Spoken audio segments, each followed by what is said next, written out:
Assalamu alaikum, family. Welcome back to the Campaign TV Show, the podcast.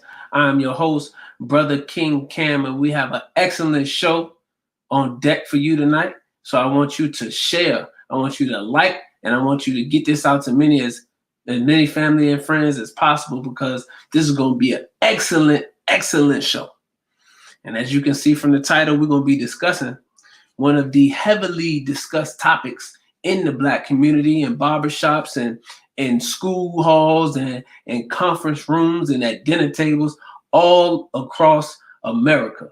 We're going to be discussing it, and we got a special guest that's going to be coming in. So I want you to like, and I want you to share, and I want you to get this out to as many people as possible. And I'm going to join in with helping everybody to go ahead and do that. Praise belongs to Allah.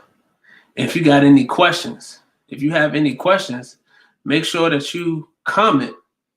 What up, Flint, Michigan?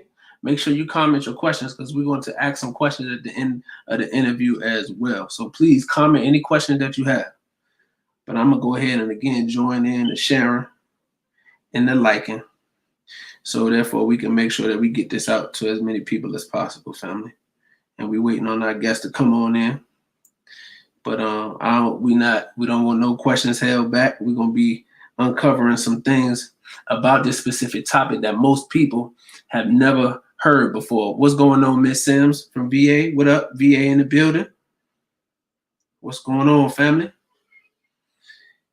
A lot of people been asking for this. So I don't want y'all to hold back. Really. I should have made this a call-in show. Family. But hey, it is what it is. So come on in. Walaikum salam. From the UK, we got the UK in the building. What up, Oregon in the building? Peace, family, peace. Make sure you share this out. We getting love. We getting international love. And if you would like to support the show, if you would like to support the work that I'm doing, you can go on PayPal and donate at Bro, B-R-O, King Cam. Again, it's Bro, B-R-O, King Cam. You can support the show there to make sure that you're supporting Black media and Black media outlets. So, like I said, I'm on here posting and sharing the link out. What's going on, Brother Dante from Arizona? Brother Dante from Arizona is in the building. Brother Dante from Arizona. What's going on, family? I want all questions in the comment section because I don't want nobody to say that we missed your question or you wasn't able to get your question out there. So we want to put them in the comment section. We want to make this as interactive as possible. So please. And we're going to be having, again, as you can see from the title, Student Minister Brother Demetric Muhammad on. Very powerful brother. He'll be coming into the chat room very shortly. And we're going to be discussing his new book. Let me show y'all. His new book. So everybody can see that. But didn't y'all kill Malcolm? Who are we talking to? Well, we're talking to the world, Brother Dante, but we're going to be interviewing Brother Demetric Muhammad. Student Minister Brother Demetric Muhammad, who is a part of the minister's research team, a student minister out of the great city of Memphis, Tennessee, and the author of this book right here. But didn't you kill Malcolm? That is really one of the only rebuttals from the Nation of Islam to all of the propaganda that is out here that has depicted our brother Malcolm X in a light that has diluted his real and true self. So that's what we're going to be discussing tonight. I got it from Savior's Day. The post, I got it from Savior's Day. But any questions you have, I'm pretty sure Brother Demetric is a thorough brother, so he's going to cover a lot of what y'all going to ask. But we're going to be digging into a lot of the facts because, again, there hasn't been an actual response to the Malcolm X movie. There hasn't been an actual response to the autobiography of Malcolm X that we could actually put our hands on from the Nation of Islam. So there's a lot of people who wrote about Malcolm X. There's a lot of people who made movies about Malcolm who didn't necessarily have Malcolm's best interest, the black community's best interest, or the Nation of Islam's best interest at the time they was putting out this propaganda. You have the epic show, The Godfather of Harlem. See, everybody putting out a depiction of Malcolm and the Most Honorable Elijah Muhammad, and even Bumpy Johnson. See, but there is a plot in place. And a reason why those who don't have the best interests of the black community seemingly are always the ones behind the media and the Hollywood film. See? So that's what we're going to be diving into.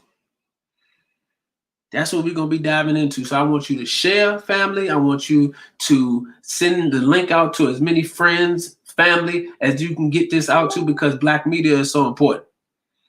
And platforms like this and other platforms are so important. Fly Nubian Queen, Brother Ben X podcast. You understand me? The Joe Budden podcast, Drink Champs, all these black media platforms that either put out educational information or information in regard to the culture. We got to make sure we stay tapped in, because these are our mediums. These are our mediums of exchange, and this is how we're able to control the narrative. Because when we're not able to control the narrative, then what the enemy can do is come in and hijack the narrative and create an image for you that they see fit that actually fits in the mold of their plan and what they're trying to make you out to be. So black media is a part of warfare. So if we say that we at war, family, hit the number one and hit the number one in the comment section. Let me see how many of us believe we at war. Because if we say we at war, then I got something for y'all. Hit the comment section. Hit the number one. Let me see how many of us believe that we at war. Come on now, hit that number one. Because if we believe we at war, then there is a need for us to be able to control our narrative. Media is very, very important. Very important if we believe we at war, because propaganda is the way that you go in and take the minds of the people first. It's not nothing physical. See, you have to go in through the minds of the people through the media. Propaganda. This is how Hitler was able to gain sway in Germany. So understand. Thank you all for hitting that number one. But our guest is in the building. I'm gonna bring our brother on the string. Assalamu alaikum, sir. Wa alaikum salam, brother Zaki. How are you? I'm doing fine, sir. How are you? I'm fine by Allah's grace and mercy. Yes, sir. Yes, sir. Well, family, the time is here. We have our great brother, student minister Demetric Muhammad, hailing out of the great city of Memphis, Tennessee. A brother that is on the research team for the Honorable Brother Minister Louis Farrakhan, and one of the many great defenders of the minister. And the first time I met Brother Demetric was when he came to Atlanta. Came to Atlanta to do a lecture, and the first book I bought from him was The Invincible Truth.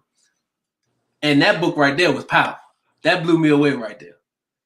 That blew me away right there. That was my first book I got from Brother Demetric, and ever since then, I've been on anything that he is writing and putting out. And as I mentioned earlier, we're going to be highlighting some of the many hot topics that go in his latest publication here, right here. But didn't you kill Malcolm? See, so this is what we're going to be discussing tonight. So, Brother Demetric, would you like to go ahead and give our family that's been waiting a opening statement, because they anticipate me, brother? Hey, brother, I have to first of all give all praise and thanks to Allah, who appeared to us in the person of the great Mahdi, Master Farah Muhammad. And I thank him over and over again, each and every day, for raising from amongst us the most honorable Elijah Muhammad and the honorable Minister Louis Farrakhan. And I'm very grateful to the honorable Minister Louis Farrakhan for being the sterling example of manhood, of brotherhood, of what it means to be a believer, a father, a husband, and just a magnificent human being, such that, I could see him from where I grew up down in the Mississippi Delta, in the cotton fields and the lush alluvial plains of the Mississippi Delta. I heard the message of the Honorable Minister Louis Farrakhan, and my life has not been the same. So I never begin any worthwhile endeavor without expressions of gratitude to Allah, the Creator, and to my teacher, because none of us can ascend to the destinations that our talents and abilities are for us to ascend to if we don't have a good teacher. And so I would like to say I'm blessed with the best of teachers in Minister Farrakhan. And so I'm grateful for the privilege and the opportunity to stand on any and all platforms to represent him, to defend him, to speak on his behalf, and to promote his great life-changing message and ministry. And of course, the new book project, our latest project that we're here to discuss tonight, centers around the controversy that swirls, first and foremost, around the Nation of Islam in general. And it has for 55 years. We have been the victims of a great propaganda campaign that has been promoted by Jewish political organizations, working in concert with various law enforcement agencies from the United States federal government, to slander and to scandalize the Nation of Islam in an effort to thwart our growth and our expansion and an increase in our membership. And so this project that we have been blessed and guided by Allah to complete and publish for the world to see was inspired and motivated because we have seen that the mythology whereby people have always asked us the question, but didn't y'all kill Malcolm? In the early years, that was a statement expressing a belief or a suspicion that it was the most honorable Elijah Muhammad and the Nation of Islam that was responsible for the assassination of Malcolm X.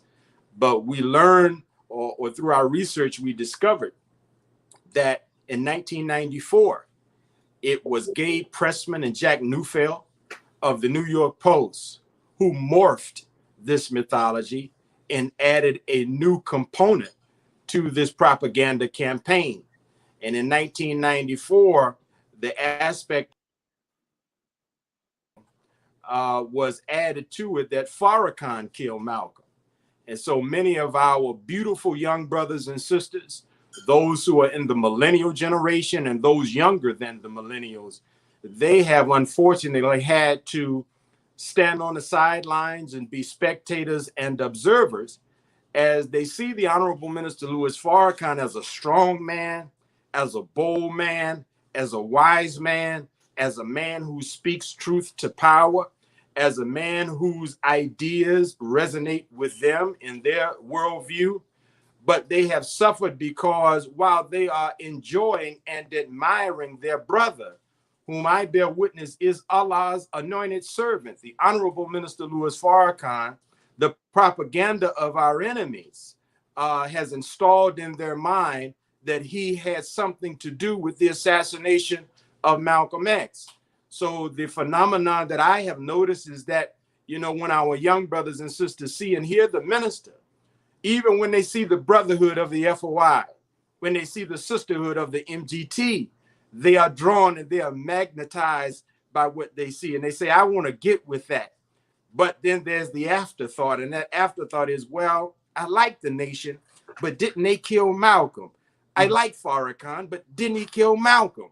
And so we were motivated, Brother Zaki, to go into libraries and to crisscross the country and to interview various persons and to devote ourselves for a period of time to busting up all of the major components of this mythology that has been a well-orchestrated propaganda campaign aimed really at robbing Black America of not only adequate leadership, but the divine leadership that is present within the Nation of Islam. So I'm very happy, dear brother, to be able to engage with you tonight and your audience around this most important of subjects.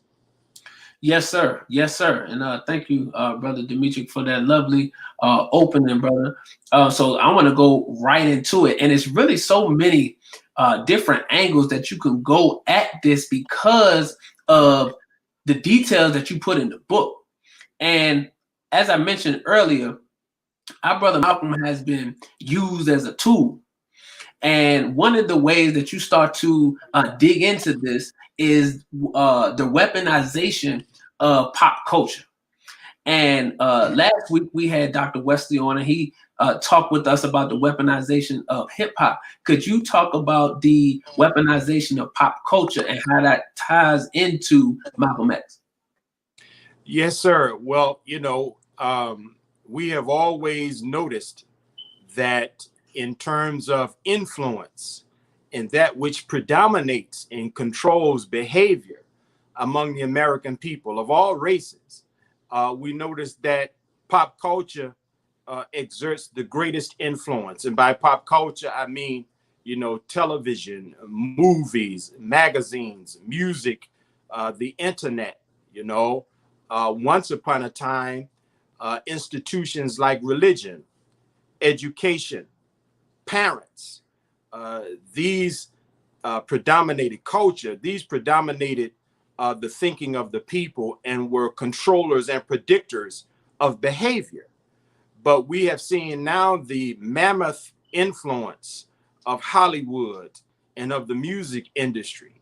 And so in these very powerful mediums, they use the airwaves, which belong to God. But instead of using the airwaves that belong to God, as the minister said in Torchlight for America, he said the airwaves could be used to re-educate the American people. The airwaves could be used to retrain the American people and to make the American people into a people that would be approved of by God.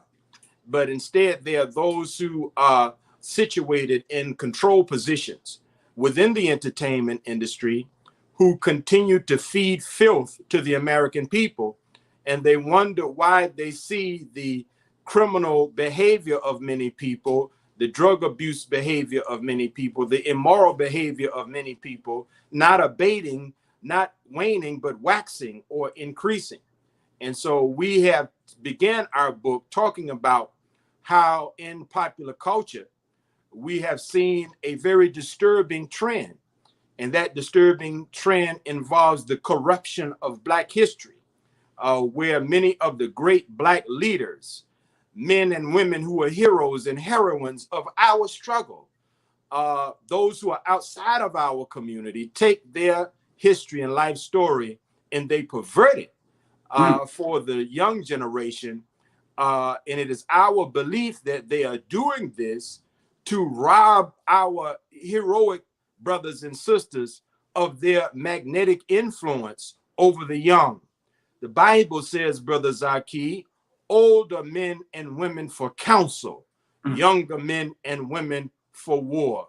And we bear witness that the youth have a warrior spirit, but they can never win the war, neither can they be effective in the battles unless they have the wisdom of the elders who went before them so that they can guide their fight in this day and time. But when you have popular culture, like the movie The Godfather of Harlem and the movie Malcolm X and other films that do a job of characterizing our leaders in a negative way, always highlighting whatever they can find of negative or weakness in them, it has the effect of causing many young brothers and sisters to say, I don't really want to be like Dr. King. I don't really want to be like Malcolm X. I mean, I admired them for in their day and time, but I don't see myself as picking up the baton from them and carrying it into my day and time. So we have talked about the influence of popular culture in the book and how it is being used as a weapon against the awakening of Black youth. Yes, sir. And I'm glad that you mentioned the movie Malcolm X, because that's what most of the young people and people in general use as a gauge or barometer for Brother Malcolm, is the movie by Spike Lee from Malcolm X. Also, The Godfather of Harlem, which is one of the newer pictures that are put out depicting Brother Malcolm. You have the autobiography of Malcolm X that was written by Alex Haley. These are some of the things that people use to create their own understanding of who Brother Malcolm was. And I want to read something from the book because I feel like this is important, from Spike Lee's interview that he had with Professor Henry Louis Gates. And you talk about these media companies and the industry who have a special interest in telling stories of our own heroes and heroines. And there are several examples of that. You have Harriet. Again, you have Malcolm X. You have not necessarily Birth of a Nation that about Nat Turner, but they gave the brother a very hard time, and he had to fund that movie independently to make sure that he put out a proper representation of our brother Nat Turner. But listen to the words of Spike Lee, and as he sat down with Professor Henry Louis Gates. He said that, "I know for sure Warner Brothers is trying to stress the Malcolm after Mecca when he stopped calling white folks blue-eyed grafted devils." And this was an answer that came off of the heels of Spike Lee knowing that Warner Brothers had an interest in portraying a version of Malcolm X that suited their own worldview and politics. Could you give us some more details on that? It's a great citation there, Brother Zaki, because, you know, you really hit the nail on the head when you talk about how those who are outside of our community seize upon and really take control of the narrative. They take control of the life story of those among us who struggled against them, fighting against white supremacy. Right.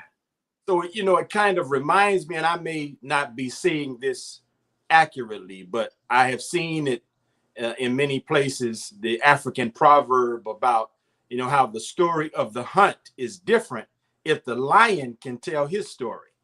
You know, so the hunter always tells the story. But if the lion could tell the story would be altogether different. Yes, and sir. so in the case of Black history, we are at a point now where Black people have lost control of Black history. For example, if you go into academic institutions, the leading scholars on the Nation of Islam in academic institutions, one is a white male professor who is Jewish, and the other is a white female professor. And these are considered to be the leading scholars on the Nation of Islam in the academy. And so what Spike Lee is admitting, and if you go further into that dialogue, Spike talks about how, because he was trying to create a film for the purpose of entertainment, as opposed to a documentary, which is a film for the purpose of education, don't judge his film too harshly. Is essentially what he was saying. He says, I wasn't trying to make a documentary. I was trying to make a movie, you know, and a traditional movie has a primary purpose of entertaining an audience, where documentary filmmaking has a primary purpose of educating, where entertainment is a secondary priority, if you will. But in regular films, entertainment is primary, and educating, if at all, is secondary or tertiary. So this is significant because, Brother Zaki, when you talk to our people, especially young brothers and sisters, they have learned what they've learned about the life of Minister Malcolm X from Spike Lee's movie. Right. Some of the ones who actually read, they have read Alex Haley's book, The Autobiography of Malcolm X. So these are the two primary sources from which many young brothers and sisters have drawn conclusions about the life and work of Malcolm X, his assassination, and the Nation of Islam. So we wanted to help the audience to see, or the reader to see, pardon me, that these sources are not unimpeachable. These are sources that, while they are great, I mean, I love the movie Malcolm X by Spike Lee. Yes, sir. It was a magnificent movie. You know, and if you know the truth and you've read and you've studied, you can appreciate it as a powerful cinematic portrayal. I mean, Denzel was awesome. Angela Bassett was awesome. And it was wonderful. you know. Yes. However, you know, many people still labor under the impression that this character named Baines, you know, taught Malcolm Islam in prison. And, you know, it shocks people because we've done lectures on this topic all over the country. And when people realize that Baines was not a historical character, then, you know, they are kind of dumbfounded because they thought that's how Malcolm learned Islam. But Baines was a fictional character. In essence, he really was a cost-saving measure because I believe Warner Brothers gave Spike Lee $18 million. I think it ultimately cost 32 or 33 million to produce it. So he went and got funding from people like Oprah, Bill Cosby, Michael Jordan, other Black celebrities to help him finish this very big budget project. So in Baines, you have a character who is actually Bembry, who was an inmate that Malcolm knew and wrote about in his autobiography. But then later on, he becomes Minister James Shabazz of Temple Number 25 in Newark, New Jersey. And he also kind of plays a little bit of John Ali. So, you know, Spike was trying to save money. And so you have this character, Baines, that actually, you know, touches some real life characters. But the way Malcolm learned of Islam, as you know, was because his own biological brothers and sisters, specifically his brother Reginald, introduced him to the teachings of the Honorable Elijah Muhammad. And he propositioned Brother Malcolm in such as that, do you want to learn how to get out of prison? You know, and so certainly he had Malcolm's attention and he began to gradually share with him that which ultimately transformed his life. Yes, sir. And you absolutely right. Warner Brothers gave Spike Lee the $18 million to produce the film. And as the minister addressed in his lecture at Mos Mariam, Malcolm, the most Honorable Elijah Muhammad and his student Malcolm X, he discussed Spike Lee having to go to those actors and other Black celebrities to get funding. And the minister in that lecture actually questioning the motive behind Warner Brothers doing that, because they could have easily given Spike Lee the whole amount to fund the film. So why go and ask Black celebrities to put their money behind it? And to finish what Spike Lee was saying, he said in those cases where we had to change names, change events, or make 3 or 4 characters into one, as you said, and how the brother ended up playing a little bit of John Ali, James Shabazz, and many others. Well, I don't think that's distorting the Malcolm X story. And this is Spike Lee talking. You have to realize we're not making a documentary, we're making a drama. Ella Collins is not in the film. Farrakhan is not in the film. And you don't have Reginald introducing him to Islam in the film. So you've got the same problem as a filmmaker adapting a vast novel to the screen. You can't include everything. Same things, some things you have to switch and turn around. So this is coming from the mouth of Spike Lee. So this is shocking to a lot of people because, as you mentioned, most people don't know that this mindset is what went behind creating this film. And then you go into how Spike Lee had to create his own version, because Spike Lee himself said, there are many Malcolms and I will make my version of him. And you go into the definition of version, which is a version is something, is a,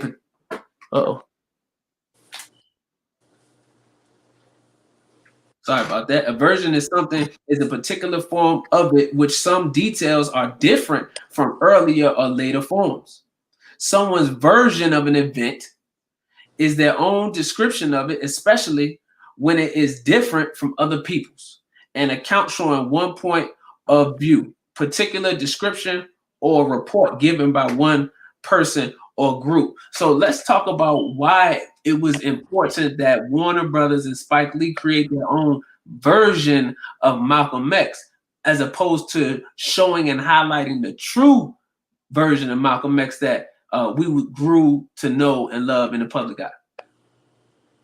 Well, you know, again, Brother Zaki, you know, you have this phenomenon whereby Black history is being deliberately corrupted.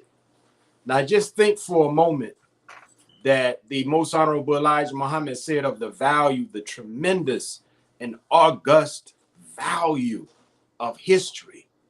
He said history is above all our studies and is best qualified to reward the researcher. Yes, sir. He goes on to say that there are men and women who become so adept at the study of the cyclical nature of history that they actually develop the ability to prophesy the future.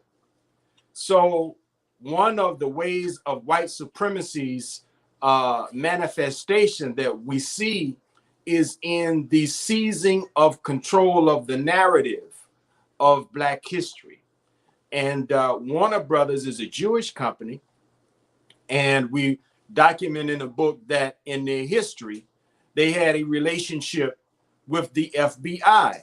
Yes, sir. And their relationship with the FBI was such that they were partnering with the FBI to rid Hollywood of anti-Semitism.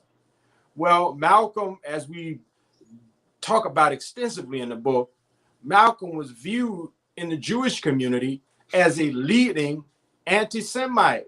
Yes, sir. So much so that it is surprising to learn that the New England office of the Anti-Defamation League of B'nai B'rith wrote in some of their memos that they considered Malcolm X more dangerous than Lincoln Rockwell of the American Nazi Party. Now that's fascinating because Malcolm X, as a member of the Nation of Islam, is a member and a leader in a community of people who don't carry weapons at all. The leader of a community of people who don't believe in being aggressors and who have never preached that we want Jews or whites to be exterminated like those in the Klan and these various Nazi parties have. So that they considered Malcolm to be, this more dangerous than the leader of the American Nazi Party is very telling. And so we understand that the perversion of our history is designed so that the young won't grow into embodiments of the elders that came before them. And I go to the Bible as I close this point. It is critically necessary for there to be a healthy union and uniting of the elder generation and the younger generation. We can no longer abide this disrespect of the elders on the part of the young, and we certainly can't abide this disrespect of the young on the part of some elders. Reason being is because the Old Testament of the Bible closes talking about a man named Elijah. And that man's work for God would involve him uniting the hearts of the fathers with the hearts of the children. And the scripture says, if Elijah is not successful in doing his work, then God will curse the earth. And so when our heroes are condemned and made to be these flawed and suspect individuals, young people feel hopeless without any example to follow. And so all of these various entertainment companies, they are involved in destroying the histories of those men and women who fought against them.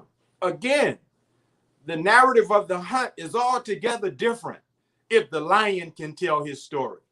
Well, in that analogy, Black people are the lion, and white supremacy in its various manifestations have been the hunter. And so why would we expect for those who are still the power structure that Malcolm fought against to now speak accurately about him, lest they run the risk of some other young Malcolms being produced as a result of being inspired by the original Malcolm? And that is something that they do not want to see happen. Yes, sir. And some people will say, okay, well, Brother Demetric, that's the movie. We can understand that they're going to put some type of entertainment and add some drama and, add some things to make sure we keep the people glued to the screen with the movie. But what about the autobiography of Malcolm X, which was written by a Black man? Well, let's see what the autobiography of Malcolm X, written by Alex Haley, is really about. Professor Manning Marable pointed out as he went over the autobiography of Malcolm X, and he said, and this is from the book, quote, but with respect to the reliability or lack thereof concerning the autobiography of Malcolm X, Professor Manning Marable has pointed out, quote, but what Malcolm didn't know was that Haley already was compromised and had basically been a purveyor of information, a kind of not informant, but a client of the FBI in this disinformation campaign against the Nation of Islam. Haley had collaborated with the FBI. Malcolm never knew that. In the summer of 1964, when Malcolm was in Egypt, Haley was taking the book manuscript and giving it to an attorney, William O'Dyer, rewriting passages of the book, trying to get it passed as Malcolm's survey. Malcolm's on the run. People are trying to kill him. They're trying to poison him in Egypt. He's not going to have time to look at the book carefully. Then he dies. And then it goes into more of the examination of what Alex Haley did in skewing our brother Malcolm X in the autobiography of Malcolm. So this just shows you that the sources that are giving you the version of our brother are not altogether pure in their intention of representing him. And this is what Brother Demetric is pointing out to us, the hijacking of pop culture, the hijacking of the media. So very, very important. So another thing that you mentioned in the book, which I find extremely fascinating, is that they utilize Malcolm as enemy of the Honorable Minister Louis Farrakhan.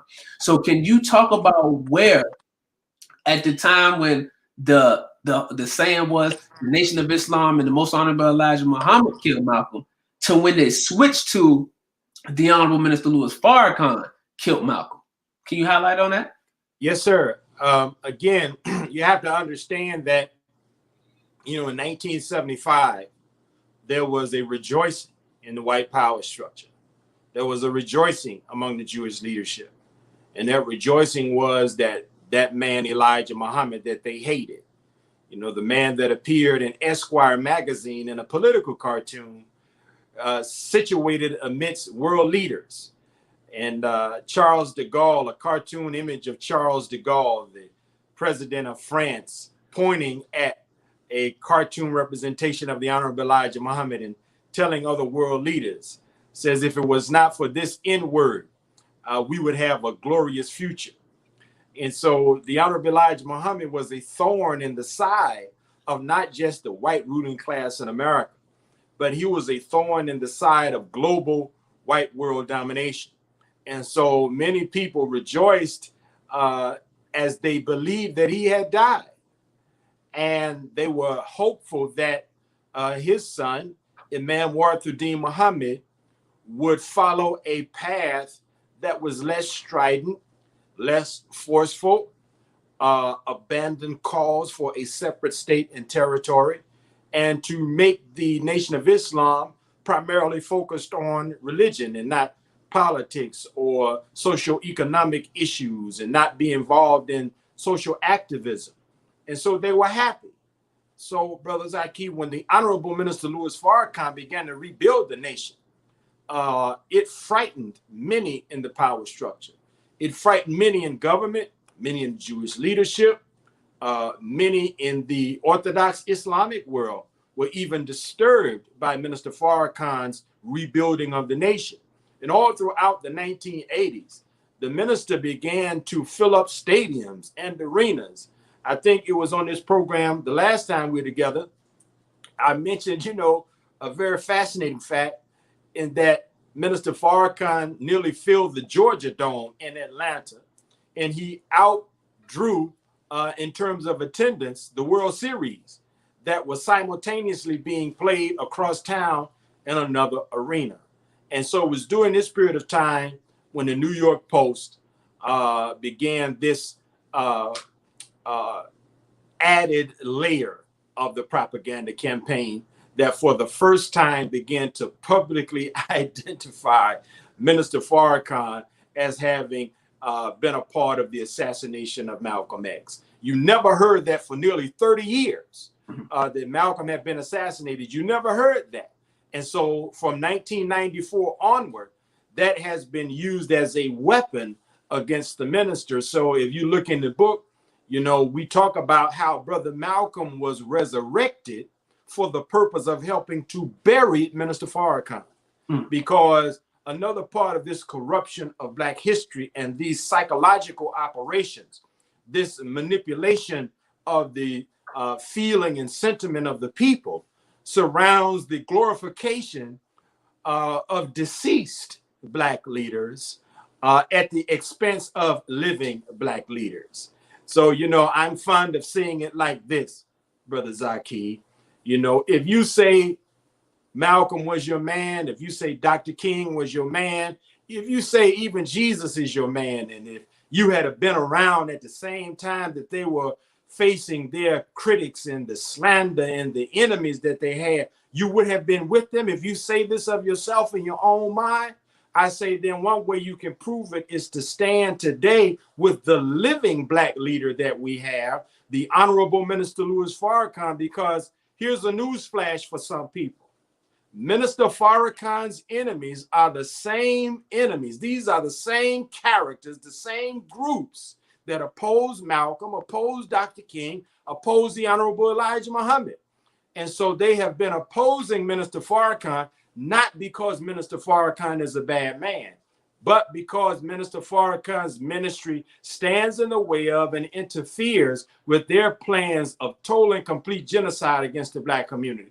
The minister is the prophetic watchman on the wall. He will not knowingly know of a danger to Black people without using his good name and his influence among the people to make it publicly known, which means now the enemy has to go back to the drawing board and see how they can maneuver again around the people who are becoming awakened as a result of Minister Farrakhan's warning. And so you're right, my dear brother. We are dealing with those who use wisdom for wicked purposes. And we are prayerful that the research contained in our book will help to remove all of the various impediments that our people have surrounding this assassination, where they falsely believe Minister Farrakhan was involved in it. And Minister Farrakhan had nothing at all to do with the assassination of Malcolm X. He only wrote articles. He wrote about 4 articles in the Muhammad Speaks newspaper, along with other ministers that included Malcolm X's blood brother. Now, just pause and check the scene for a minute, Brother Zaki. At that time, Minister Lewis was Minister Lewis X. He hadn't even been given the name Farrakhan yet. He presided over Temple number 11 in Boston. He did not have a great influence inside the Nation of Islam. So to say that Minister Farrakhan's words inspired Malcolm's assassination is ludicrous, particularly when you consider his own brother, Minister Filbert X, at that time was the minister of about 4 or 5 different cities in the state of Michigan. So he was a minister inside the nation who had a much larger influence than Minister Lewis X at that time. Yet you never hear Minister Filbert's name, Malcolm's own blood biological brother, mentioned as those that were part of the assassination of Malcolm X.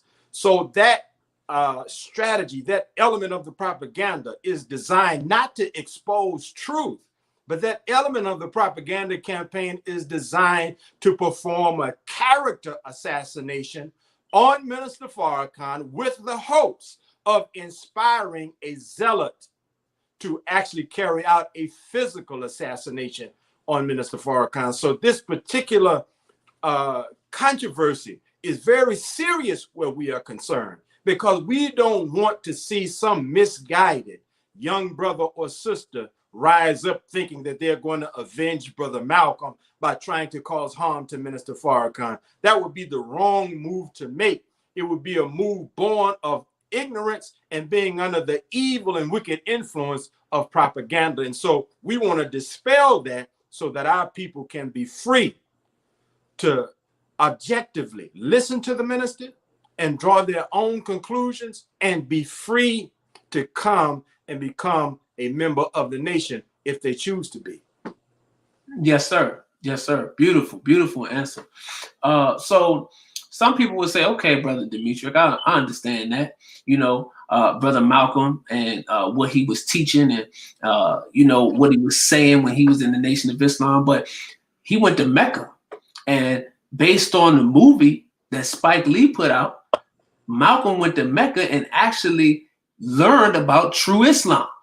He learned that the Most Honorable Elijah Muhammad wasn't teaching true Islam, but that he was teaching a specific version of Islam. And Malcolm, his eyes was opened up. So can you talk more about Malcolm's experience in Mecca? Because, when Malcolm came back, he seemed to be a little bit different. That's hilarious, Brother Saki. This is what's out. This is what's out there, Brother Demetric. And I'm not saying you're hilarious, but I'm saying that notion, because it has no congruency in fact at all. First of all, Malcolm, as a member of the Nation of Islam and a leader within the Nation of Islam, knew that white Muslims existed. Any baby or neophyte Muslim in the nation knows that there are Muslims all over the earth. Malcolm was part of the team that put together some of the early booklets and pamphlets on the Nation of Islam. And in some of those pamphlets, it had diagrams showing how that 1 out of every 4 human beings on the planet professes the religion of Islam as their religion.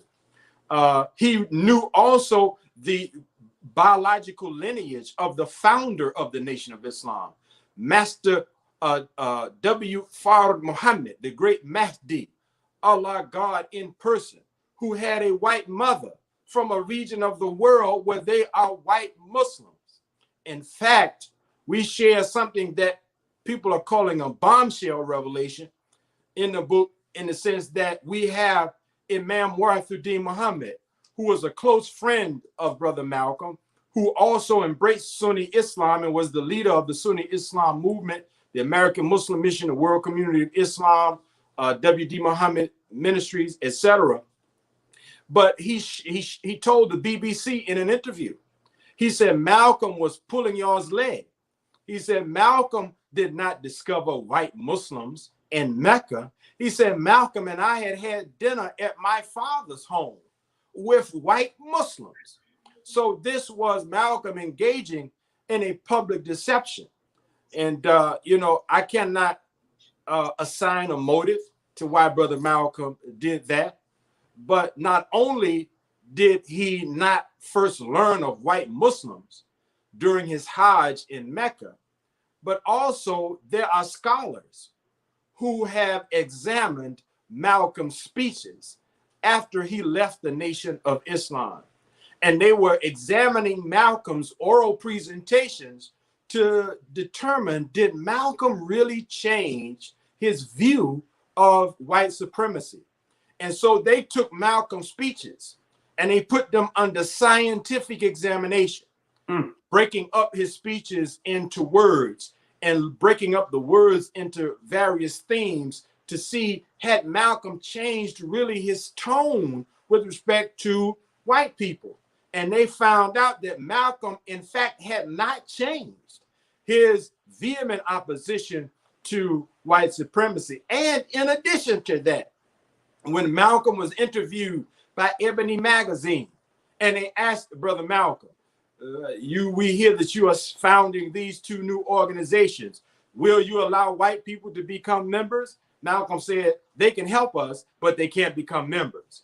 And so, when we get into the facts, all of these myths crumble in the face of truth. They literally evaporate in the face of facts. And so we are very anxious to get these facts to our people, because we understand that what you said as a question, many people believe that, but they have been victims of lies and falsehood aimed not just at the Nation of Islam. And I have to emphasize this. the Nation of Islam is not just hated by those in power because we are Muslims, but we are specifically hated because of our beneficial impact on our people. And there are those in powerful positions, like those Minister Farrakhan talked about on July 4th, who want to rush a vaccine on the American people and want Black people to take it first. They want us to be guinea pigs taking a vaccine even after we were the guinea pigs in the Tuskegee experiment. And all throughout our history, there have been many plans and plots aimed at genocide against Black people. And the nation, when you scan the horizon, we represent the last man standing, the last movement standing that is unbought, unbossed, and have not genuflected to all of the various manifestations of white power in America and the world. And this is the reason why they hate us. We don't have exclusive enemies in the nation. We have inherited the enemies of all Black people. So don't get it twisted, brother and sister. Don't think that these groups who badmouth Minister Farrakhan somehow love all the rest of us in Black America. Right. They hate Minister Farrakhan because he awakens us in Black America. They hate Minister Farrakhan because he is our champion. And as long as Farrakhan and his ideas and his mind are present in the people, they can do to us what they want to do to us. Yes, sir. Yes, sir. Well, that's good, Brother Demetric. And I think you covered and laid the basis for that. But there was some more knowledge that Brother Malcolm came into as he was leaving the Nation of Islam. And one of the main reasons why he left the Nation of Islam is because he was put out because of his comments about the assassination of John F. Kennedy. And because Malcolm was really speaking so boldly, and Malcolm was really out there on the front line when he made those statements about JFK, he was sat down, he was punished for those statements, and then ultimately put out of the Nation of Islam. What do you have to say about Malcolm being put out? Why would they put Malcolm out? Wasn't he teaching what the Most Honorable Elijah Muhammad told him to teach? Brother Zaki, Malcolm was not put out of the nation. On March 11th, 1964, Malcolm had a press conference that's called his Declaration of Independence. Malcolm broke with the nation. He was silenced for 90 days because he violated a policy, you know. And in the Nation of Islam, we have rules, we have regulations, you know. We are part of a divine order, you know. And so those of us in leadership, sometimes we are tried because we may be in a position to hold rank and file men and women accountable to obeying the rules and regulations. But then we are tried if we violate a rule or regulation. Are we humble enough to submit to whatever that discipline is? For the record, Malcolm was suspended. And we include in the updated version that just came out today, that includes some additional images. But we include an article from the Honorable Elijah Muhammad, where he is telling the public, Minister Malcolm is not a hypocrite. I don't consider Minister Malcolm a hypocrite. Minister Malcolm spoke out of turn, and we have a policy, and everybody has to submit to that policy. And Brother Malcolm will return after his suspension. And so these are the facts. Malcolm wasn't put out of the nation, you know, but Malcolm, if you read the book, we include a transcript. See, this is why facts and research is so important. We include, Brother Zaki, as you know, a transcript of when Malcolm was under suspension. Yes, sir. The FBI visited him. And when the FBI visited him, they were hoping that Malcolm would be filled with sour grapes.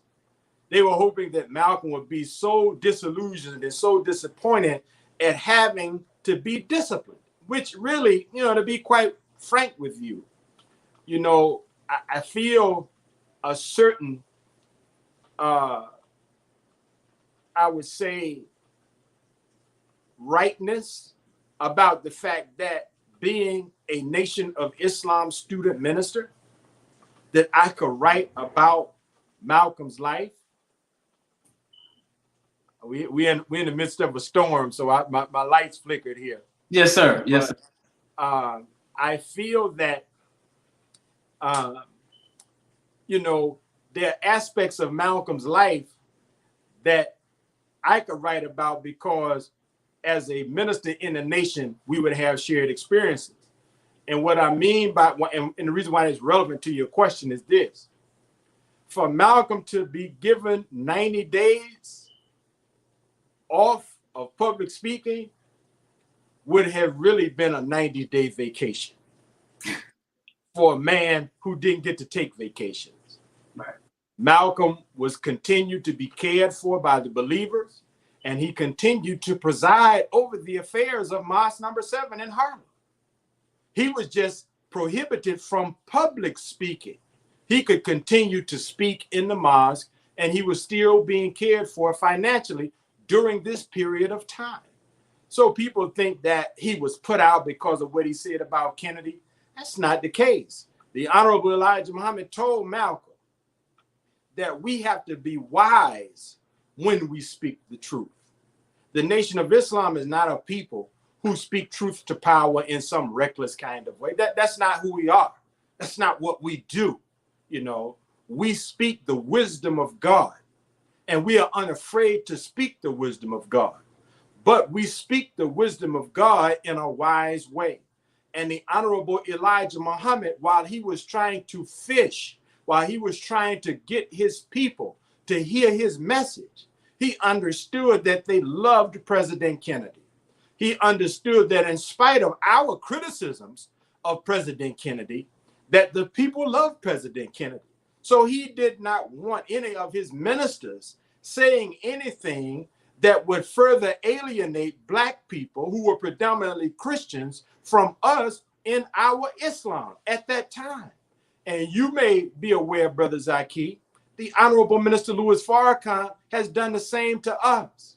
Yes, he sir. would not let us speak ill of President Barack Obama, even though President Obama did some things that we did not like.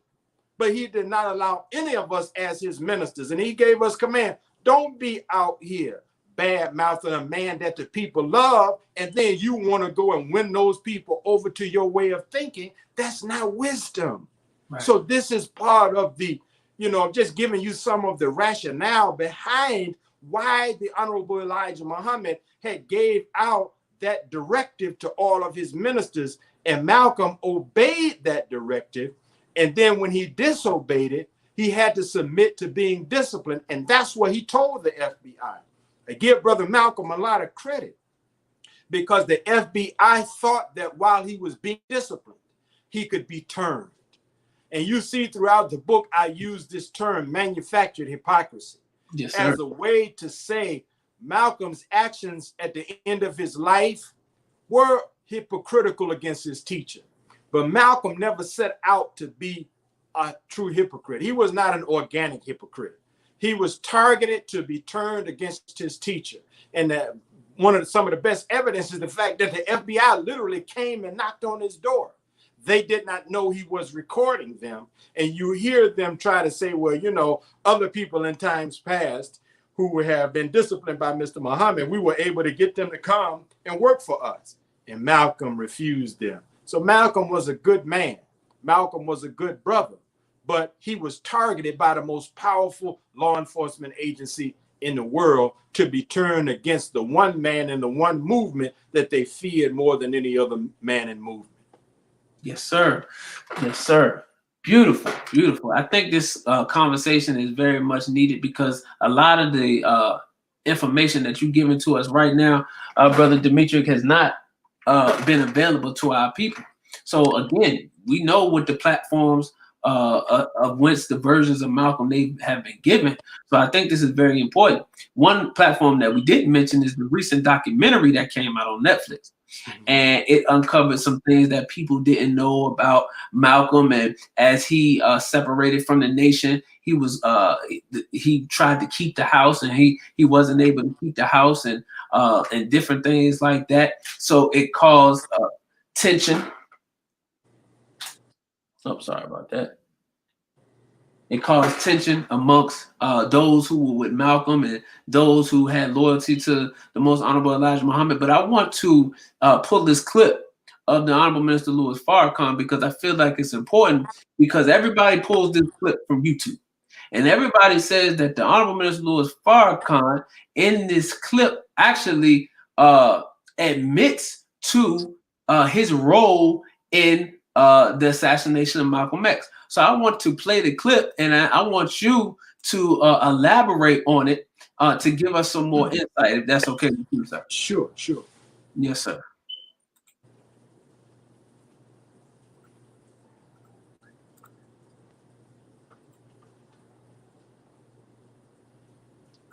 I'm not a killer, but neither are you. But if somebody attacked with you, though, each one of you in here would become a killer instantaneously. Am I lying? Mother, let somebody look like they're attacking your child. Here's a woman who fought a bear because the bear snatched her baby. And she ran the bear down, screaming until the bear dropped her baby. Love casts out fear. We don't give a damn about no white man law when you attack what we love.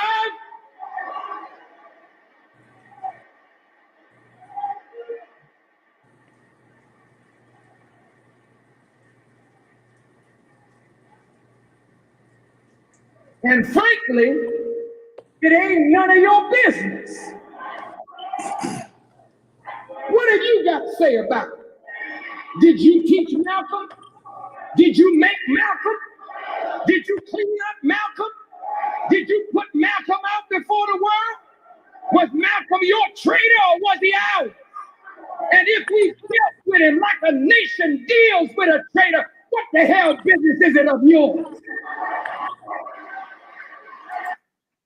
So right there, as we can all see, Brother Demetric, that is the clip that many people who have it out against the Honorable Minister Louis Farrakhan and the Nation of Islam go to chop this clip up as promo, and they use this as a way to say that the minister admits his role in the assassination of Malcolm X in that lecture. Can you give us some highlights and some in-depth insight about that clip and about what really happened?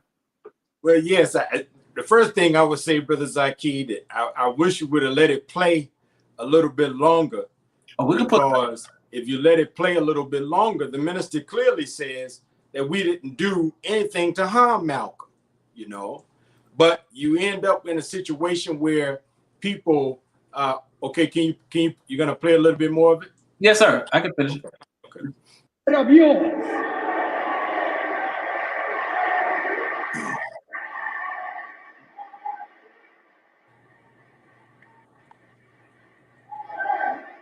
You just shut your mouth and stay out of it.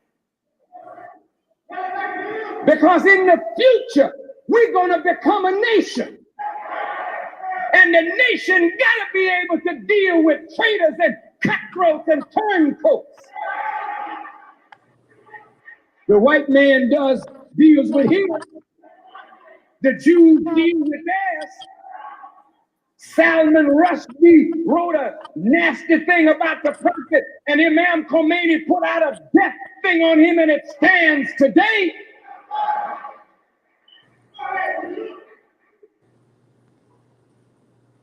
Okay, I think if you get an opportunity, there's the full lecture on YouTube. I think Brother Richmond Ekai's channel. And because right after that, the minister discusses that we didn't do anything to Brother Malcolm to cause his death, because the Honorable Elijah Muhammad gave the command to leave Malcolm alone, and that the nation obeyed the Honorable Elijah Muhammad and did not do anything to Brother Malcolm. And I think that, you know, sometimes people, you know, act as if they can beat up on you. They can pile on in a false accusation campaign against you, and you're just supposed to take it. Oftentimes, repeated accusations contain a veiled threat, and you can cause and make a people essentially say, well, I've told you over and over again, we did not do this thing that you want to charge us with. But what if we did? What in the hell are you going to do about it? See, because we are a people who are dignified. We are people who are self-respecting, and we are taught to defend ourselves. So you're not going to continue to say we did something that we didn't do without us seeing in your repeated accusation a veiled threat. Do you know, Brother Zaki and the listening audience, there is no statute of limitations on murder.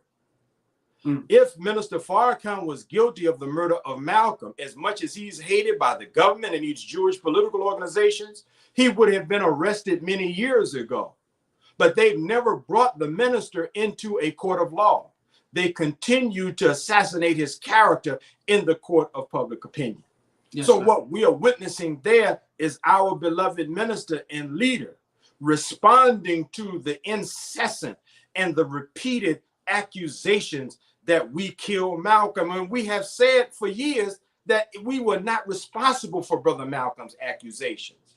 At best, the Nation of Islam engaged in a war of words with Brother Malcolm. And history has now proven to us that FBI agents, those who were informants, as well as those who were agent provocateurs, they were in Malcolm's camp, they were in the Nation of Islam, and their job was to exacerbate the organizational differences of the nation. Their job was to exacerbate the interpersonal conflict of men and women that, here's a news flash, exists in all organizations, exists even in families. There are always personality conflicts. There are always organizational dynamics, you see. But our government, which is supposed to be of the people, by the people, and for the people, it was not for Black people who were involved in the struggle for liberation. So they sit back and they worked to make Black brothers and sisters who were struggling for a righteous cause develop enmity and hatred for one another. And their goal was to try to get us to kill each other. And so we were not involved in Malcolm's assassination beyond words. The Honorable Minister Louis Farrakhan wrote 4 articles, and he gets all of the weight of blame for those who so-called created an atmosphere. But what about an Orthodox Muslim who also wrote in the Muhammad Speaks, Abdul Basit Naim? He wrote, I believe, 7 or 8 articles. I forget the number. Yes, sir. What about the heavyweight champion of the world, Cassius Clay, who became Muhammad Ali, who also said much more stronger words about Malcolm's fate with death than did Minister Farrakhan? But as we point out in the book, you never hear that Muhammad Ali called for Malcolm's death. You've never heard that. Reason being is because our brother became a cash cow for the sports world. And there's too much money riding on his name for anybody to elevate or bring in front of the public the words that he said about Malcolm X. But the reason why this is being put before the public is because Minister Farrakhan rebuilt the nation. They wanted to destroy the nation. They thought they destroyed the nation in 1975, and Allah blessed the minister to bring the nation back. And they hate Minister Farrakhan for that. So they continue with these incessant lies, manipulating his words, taking them out of context. And when you get a chance, go see that whole lecture, because they clipped that in such a way to make the minister appear to be a madman. But I say, like the Quran says of Muhammad in the 68th Surah, thou art not mad. Surely thou hast sublime morals, and thine is a reward never to be cut off. So we can easily defend that, because in this nation that we live in, Brother Zaki, as I close this point, we live in a sovereign nation. And every nation has a policy with respect to treason.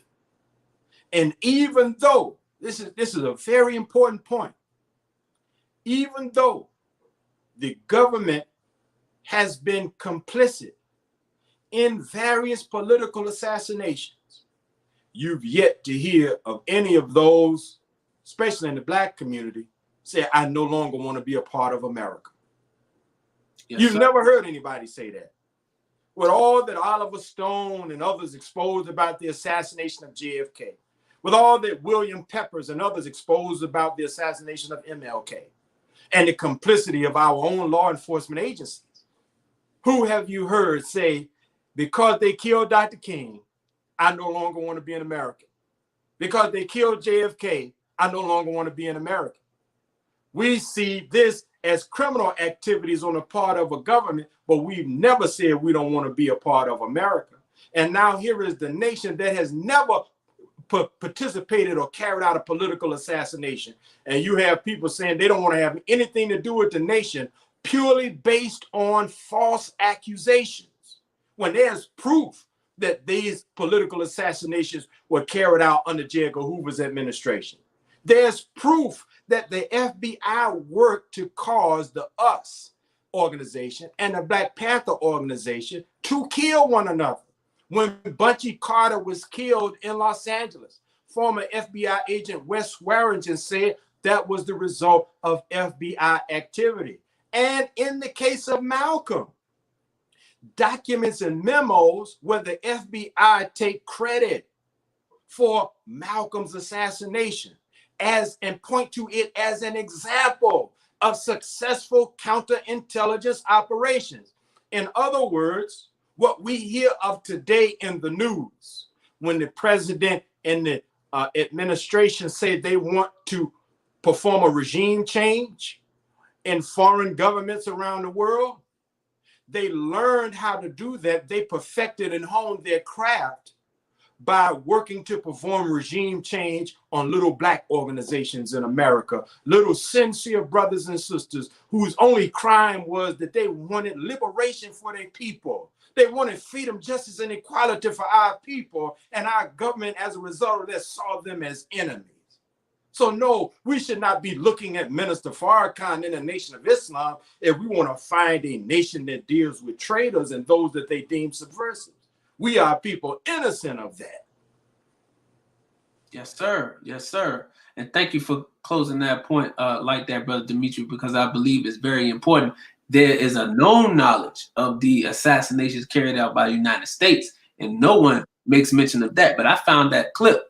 You know, we won't go keep pushing on forward without go ahead and getting that full clip pulled up. So let me share that full clip so we can get the full context. Yes, sir. Yes, sir. Let's get that context. Teach Malcolm, and frankly, it ain't none of your business. What have you got to say about it? Did you teach Malcolm? Did you make Malcolm? Did you clean up Malcolm? Did you put Malcolm out before the world? Was Malcolm your traitor or was he ours? And if we dealt with him like a nation deals with a traitor, what the hell business is it of yours?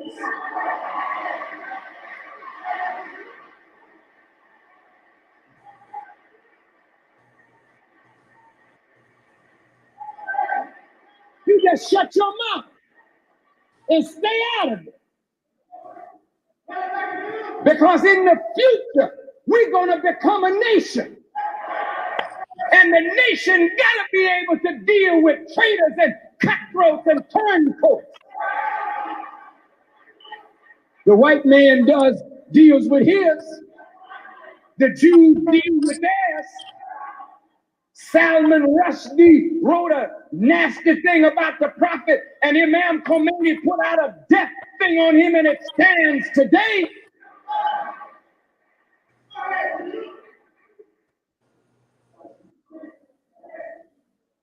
The certain paths you don't cross.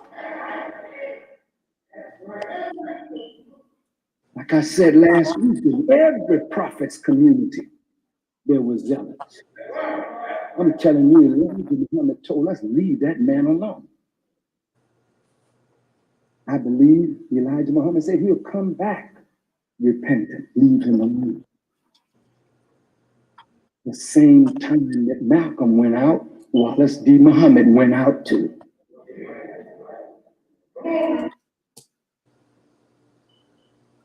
So as y'all can see there, the minister is letting you know the orders that came down from the Most Honorable Elijah Muhammad concerning the well-being of Minister Malcolm X as it pertains to the Nation of Islam, which was to leave Malcolm alone. And for those who have watched the Netflix documentary, John Ali reiterates exactly what the minister said. The Most Honorable Elijah Muhammad said to leave Malcolm alone. So, and also Muhammad Ali's wife reiterates the same thing, says she was in the mosque the day that the Most Honorable Elijah Muhammad gave those instructions to leave Malcolm alone. But many of our people seem to believe that that wasn't the case. But those were the orders given down, and as Brother Demetric mentioned, we follow orders. So I want to touch on this last question, Brother Demetric, because all of the you talked about the media campaign and the way that they're trying to frame the minister and and how they trying to use Malcolm against the minister to stop the movement and everything like that. You cleared up the fact that with the minister's words and how they tried to twist the words of the minister. But what about Malcolm's words? Because Malcolm came into some knowledge that led to him leaving the Nation of Islam that dealt with the Most Honorable Elijah Muhammad and his family life. And he said some nasty things that I'm not going to repeat. But people know what they were saying about the Most Honorable Elijah Muhammad and his domestic life. So could you give us some highlights from the book to clear up the madness as it deals with that? Because some say that Malcolm came into this information that the Most Honorable Elijah Muhammad had wives and had taken wives, and that was why Malcolm left, because of this egregious behavior by the Most Honorable Elijah Muhammad. Could you expound on that as we go ahead and close? Yes, sir. It's a ridiculous assertion that people make for one major reason. We have been led to believe that Malcolm left being a follower of Elijah Muhammad to go and become a follower of Prophet Muhammad. We have been led to believe that Malcolm left Elijah Muhammad because Elijah Muhammad had wives. Well, if he went to follow Prophet Muhammad also had wives. And the critics and the enemies of Islam over the course of history lied on Prophet Muhammad like Malcolm and others lied on the Most Honorable Elijah Muhammad. So what Malcolm was saying, that the wives of the Honorable Elijah Muhammad were teenagers, the Orientalist historians of Europe, who during the time of the Crusades and thereafter tried to stop the spread of Islam into Europe, they called Prophet Muhammad a voluptuary and a womanizer and said that he had a wife that was a child. And so it's ludicrous to say that Malcolm would have left Elijah Muhammad because he sincerely believed Elijah Muhammad was immoral to again go and follow Prophet Muhammad, whom he believed was moral. You can't make that make sense, no way, shape, or form. Fact about it, we document in the book over and over again that Malcolm understood that the Honorable Elijah Muhammad was commanded by Allah to take wives, similarly to how Prophet Muhammad, Moses, all of the Old Testament prophets, they took on wives. Abraham had wives, David had wives, Solomon had wives. So now when you deal with servants of God who occupy a position as the messenger of Allah. According to the Torah, the Gospel, and the Quran, a certain form of limited polygamy was not their predilection or choice, but a certain form of limited polygamy was a command by Allah. And so Malcolm did not leave the nation because of this.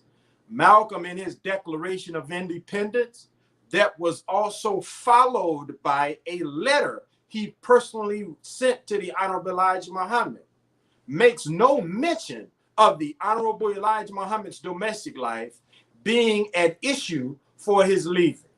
In fact, we document that as Malcolm is leaving the nation, he is saying, I am leaving to be able to have more freedom in terms of organizational structure and liberty to carry out what I believe would help spread farther the message of the Honorable Elijah Muhammad. This is what Malcolm said in his Declaration of Independence. In addition to that, when Malcolm went to eviction court in June of 1964, yes, sir, Malcolm was asked the question, why were you suspended by Mr. Muhammad?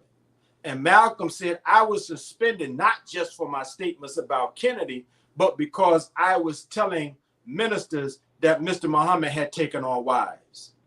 Now, that's important because Malcolm's use of the language wives, see, he gives it the proper characterization, the proper language, you see, in a court of law, where in order for him to provide testimony, he has had to be sworn in to speak the truth, the whole truth, and nothing but the truth. So under those conditions, he says Mr. Muhammad had taken on wives. Well, Malcolm lost in eviction court. Even though the judge gave him a few months with which to remain in the home, he said ultimately the home belongs to the believers, which was the case. We go into James Najee's book, The History of Temple Number 7. yes, sir, And he was a member of Temple Number 7. And at that time, he says he remembers when Malcolm told the believers that they should put monies together to purchase a home for the minister of Temple Number 7 or Mosque Number 7, essentially a parsonage. In other words, whomever would be the minister of Number 7, they would never have to worry about lodging or housing, because as a part of this assignment, we understand that you and your family need a place to live. So it was never a concept of this is a home for Malcolm. This is a home for the minister of Number 7. yes, Well, on March 11th of 1964, again, Malcolm went before the world saying that I'm no longer the minister of Temple Number 7. Going to create and do my own thing, even though I'm still going to be promoting the teachings of the Honorable Elijah Muhammad, because I believe they offer the best solution for our people. But I don't think Malcolm really thought his decision through, which oftentimes is an indicator that we have made a decision on the basis of emotion and not on fact. And so if Malcolm was no longer, now let's just think through it. You know, if Brother Zaki, I'm living in your home while I'm working for you, and I'm living in your home because you have me working for you. If I complete my job, or if I don't complete the job and I leave to go work for somebody else, I can't rightly stake a claim that I should be able to remain living in your home. Because I moved into your home under certain conditions that we mutually agreed on. And so I think that Malcolm in that instant, see, because you have to, again, see, I'm a minister in the nation. yes, And I can temporarily get into what may have been Malcolm's frame of mind. This was a man that crisscrossed the country. He worked hard night and day, 24/7. And in addition to being a Muslim minister, you know, he was the leader of a group of Black people. You know, and Black people, I don't care what community you in, we can be very harsh on our leadership because of the way we've been trained under slavery. We look at Black leadership. We're unwilling to give them the benefit of the doubt most of the time. We look upon them and everything they do as suspect. So Malcolm is already enduring a lot, and he had gave a lot. And so in Malcolm's mind, I've done all this work, and you all gonna put me and my family out in the streets? Mm-hmm. So he leaves the courtroom, and almost immediately talking to the media, he begins to disparage his leader and characterize his domestic life in an ugly way for the first time after he loses an eviction court. So, you know, we go into, you know, a lot of the detail on this subject in the book. And we were blessed to spend time with the Honorable Minister Louis Farrakhan, who read through the whole book. He loved it. And he gave us some words that we include in the book that is a defense of Brother Malcolm. And he helped us to present this book. And I want to say this before we go. Yes, sir. This is not a book from the Nation of Islam that is purposed to disparage the memory of Malcolm X. As the writer of this book, I believe and I intend to defend Malcolm X and to present to the public the facts from our point of view, at the same time being critical of certain things that Brother Malcolm did, but understanding, as Minister Farrakhan said, our brother was targeted to be turned against his teacher. See, there's something in the scripture that talks about the power of Satan to make a hypocrite. Somewhere in the New Testament, it says when Jesus was in a conflict with the Jews, Brother Zaki, he told them, he said, every convert you make him a twofold child of hell. Mm. So Malcolm's story is less the story of a man who became a hypocrite against his teacher on his own, and because he wanted to do this, or that he never believed at all. Quite the contrary. The story of Malcolm is the story of how even a sincere, hard-working man could be turned by powerful satanic forces in the American government and in the Jewish leadership. They hated Malcolm more than any other leader except his teacher, the Honorable Elijah Muhammad. And Malcolm inherited the enemies of his teacher. Again, understand, in the case of the Honorable Elijah Muhammad, Malcolm was not the first experience that he had with someone defecting from him. And in the earlier episodes, he never killed them. In fact, when Master Fard Muhammad left him in charge, there were many who left the nation at that time, and they were literally trying to kill the Honorable Elijah Muhammad. Yes, sir. Where, according to Islam, we're not to be the aggressor, but we can defend ourselves. That's right. But even in situations where he could have defended himself with violence, he took the elevated position. He fled from them. He got away from them. He distanced himself from them. And he told Minister Farrakhan, he said, brother, I left because I wanted ultimately to tire my enemies out so that one day I could come back and teach them better. I knew they were opposing me because they misunderstood. So that's the heart of Elijah. He don't want to harm none of his people because God placed on him the duty to save all of us. Yes. Also, it was the most honorable Elijah Muhammad and the nation that was the real target of the government and of groups like the ADL. People may not know that the ADL had spies that they sent into the nation in the 1940s, causing the law enforcement agencies to arrest many of the Muslims. So the Honorable Elijah Muhammad had been a target of the government and of these Jewish groups long before Malcolm ever came into the nation. So Malcolm then was collateral damage. He was targeted just like Mr. Trump targeted General Soleimani of Iran. General Soleimani was not independently a threat to Mr. Trump. He never did anything to Mr. Trump, but he was the best helper in that region of the current regime in Iran. And so to hurt the current regime in Iran that Mr. Trump has declared as his enemy, he took out their best general. And that's exactly what happened with Brother Malcolm. The government and these Jewish groups were after the destruction of the Honorable Elijah Muhammad and the Nation of Islam. So they took out, at that time, his best general, Minister Malcolm X. Praise be to Allah. There it is, family.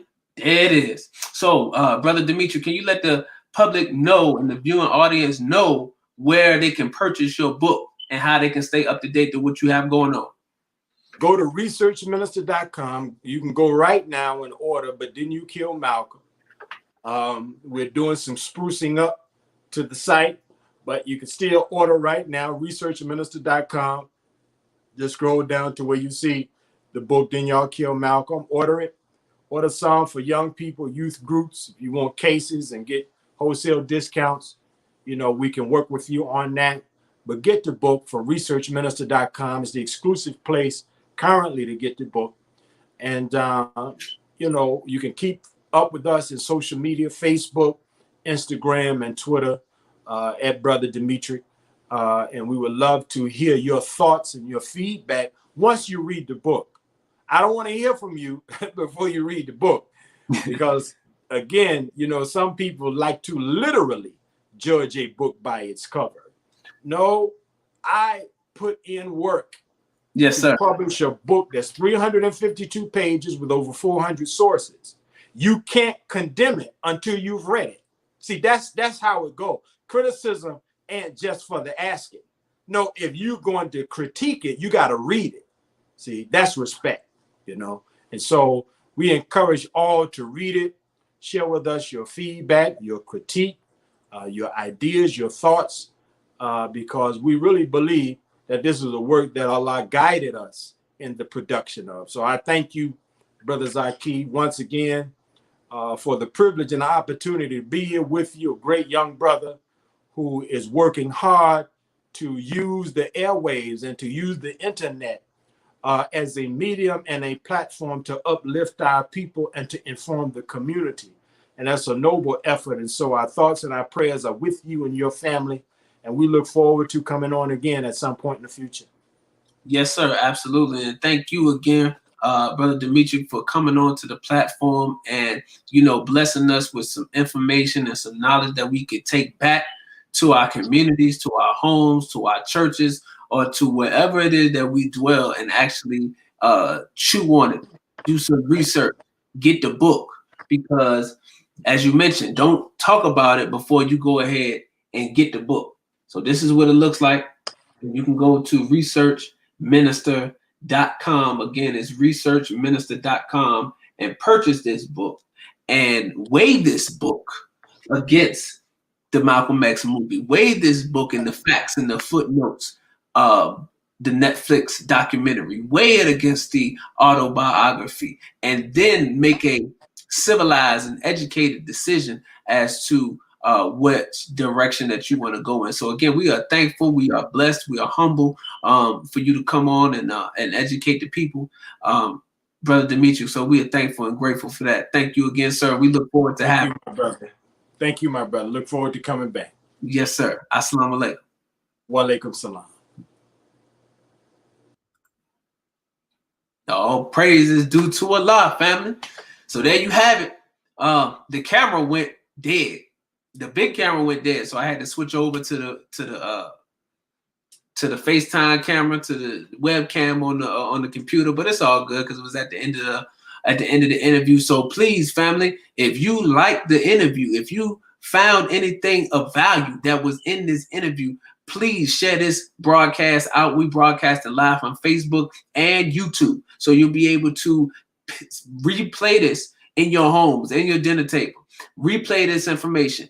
Get the book. We don't want Brother Demetric to have any books left. We want to pretty much sell them out. So go to researchminister.com and purchase this book so you can have this in your library and your collection, because he is teaching us and warning us of the plot to erase our Black heroes and heroines out of their proper perspectives in history. Their fight and their battle against the powers that keep us oppressed is being changed, is being shifted.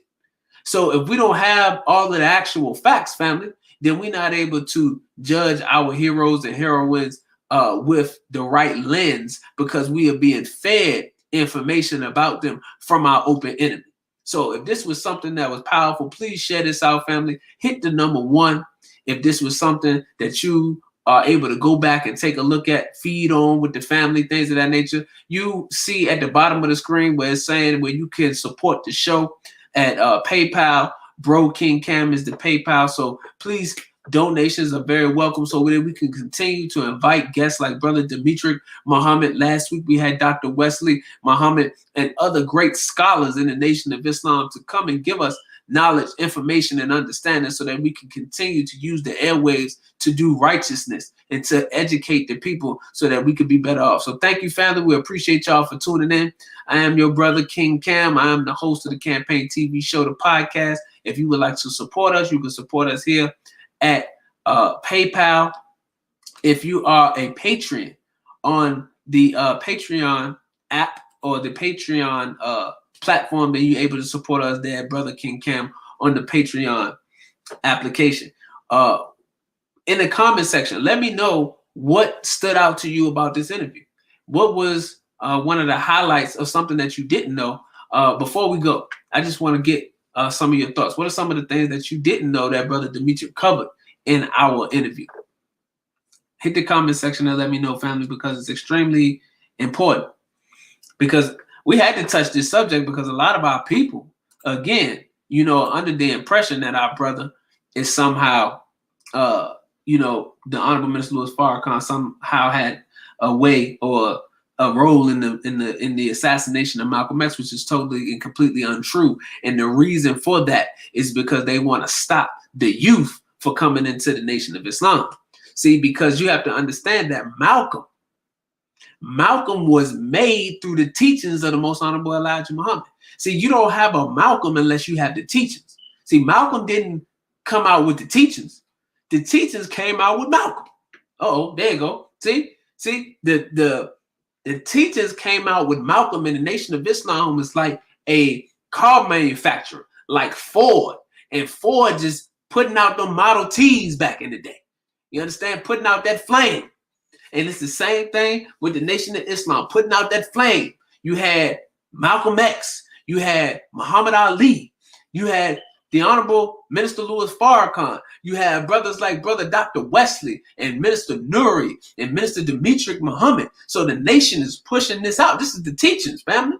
And they don't want the youth to get these teachings to be the next in line, the next ones coming up with this type of leadership, this type of branding, this type of knowledge and ability to be able to speak truth to power, family. So I'm still looking at this camera because my mind is put on that camera, but that's what we got going on. I appreciate y'all for listening, watching, and I thank you all for supporting. Peace and blessings. Assalamu alaikum.